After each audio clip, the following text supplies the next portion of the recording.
ಕಾನೂನು ಅರಿವು ನೆರವು ಕಾರ್ಯಕ್ರಮ ಪ್ರತಿ ಗ್ರಾಮದ ಮನೆಗೆ ಮುಟ್ಟುವಂತಾಗಬೇಕು. ಶರಣರೆಡ್ಡಿ ಹತ್ತಿಗೂಡು ಸರ್ಕಾರಿ ಎಪಿಪಿ ವಿದ್ಯಾರಣ್ಯ ಅಭಿಮತ. ಯಾದಗಿರಿ ಜಿಲ್ಲೆಯ ಶಹಾಪುರ ತಾಲೂಕಿನ ಮಂಡಗಳಿ ಗ್ರಾಮದಲ್ಲಿ ಕಾನೂನು ಅರಿವು ನೆರವು ಕಾರ್ಯಕ್ರಮ ನಡೆಯಿತು. ಕಾನೂನು ಸಲಹೆ ತಾಲೂಕು ವಕೀಲರ ಸಂಘದ ಅಧ್ಯಕ್ಷರು ಮತ್ತು ಮಹಿಳಾ ಮತ್ತು ಮಕ್ಕಳ ಕಲ್ಯಾಣ ಇಲಾಖೆ, ಕಾರ್ಮಿಕ ಇಲಾಖೆ, ಮಕ್ಕಳ ರಕ್ಷಣಾ ಇಲಾಖೆ, ಪಂಚಾಯತ್ ಇಲಾಖೆ, ಕಂದಾಯ ಇಲಾಖೆ ವಿಶೇಷವಾಗಿ ಕಾನೂನು ಅರಿವು ನೆರವು ಕಾರ್ಯಕ್ರಮವನ್ನು ನೆರವೇರಿಸಿದರು. ಈ ಕುರಿತು ಕಾನೂನು ಸಲಹೆಗಾರರು ಗೌರ್ಮೆಂಟ್ ಪಿಪಿ ಶ್ರೀಮತಿ ವಿದ್ಯಾರಾಣಿ ಮತ್ತು ಪರ್ವಿನಾ, ಪೊಲೀಸ್ ಇಲಾಖೆಯ ಪಿಎಸ್ಐ ಶ್ಯಾಮು ಸುಂದರ್ ನಾಯಕ್ ಸಂದರ್ಭದಲ್ಲಿ ಮಾತನಾಡಿದರು.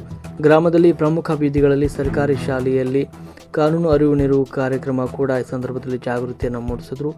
ಮಹಿಳೆಯರು ಹಾಗೂ ಸಾಮಾಜಿಕ 18 ವರ್ಷ ಒಳಗಿರುವ ವಿದ್ಯಾರ್ಥಿ ಮಹಿಳೆಯರ ಮೇಲೆ ಲೈಂಗಿಕ ದೌರ್ಜನ್ಯಗಳು, ಬಾಲ್ಯ ವಿವಾಹಗಳನ್ನು ತಡೆಯುವುದಕ್ಕೆ ಏನೇನು ಕ್ರಮ ಕೈಗೊಳ್ಳಬೇಕು ಎನ್ನುವುದರ ಕುರಿತು ಜಾಗೃತಿಯನ್ನು ಮೂಡಿಸಲಾಯಿತು. ಈ ಸಂದರ್ಭದಲ್ಲಿ ಕಾನೂನು ಸಲಹೆಯನ್ನು ವಕೀಲರು ನೀಡಿದರು. ಈ ಸಂದರ್ಭದಲ್ಲಿ ಕರ್ನಾಟಕ ದಲಿತ ಸಂಘ ಸಮಿತಿ ಜಿಲ್ಲಾಧ್ಯಕ್ಷರು ಶರಣರೆಡ್ಡಿ ಹತ್ತಿಗೂಡರ್, ಕರ್ನಾಟಕ ರಾಜ್ಯ ರೈತ ಸಂಘದ ಹಸಿರು ಸೇನೆ ತಾಲೂಕು ಅಧ್ಯಕ್ಷರು ಮಹೇಶ್ ಸಾವ್ಕಾರ್, ಶರಣಪ್ಪ ಚಲವಾದಿ, ಕಾರ್ಯಕ್ರಮದಲ್ಲಿ ರವಿಕುಮಾರ್ ಮಂಡಗಳಲ್ಲಿ, ಸಂದರ್ಭದಲ್ಲಿ ಅಂಗನವಾಡಿ ಕಾರ್ಯಕರ್ತೆಯರು, ಗ್ರಾಮ ಪಂಚಾಯತ್ ಮಾಜಿ ಉಪಾಧ್ಯಕ್ಷರು ರೇಣುಕಾ ಬಂಕೂರ್, ಗ್ರಾಮದ ಮಹಿಳೆಯರು, ಯುವಕರು ಕಾರ್ಯಕ್ರಮದಲ್ಲಿ ಉಪಸ್ಥಿತರಿದ್ದರು.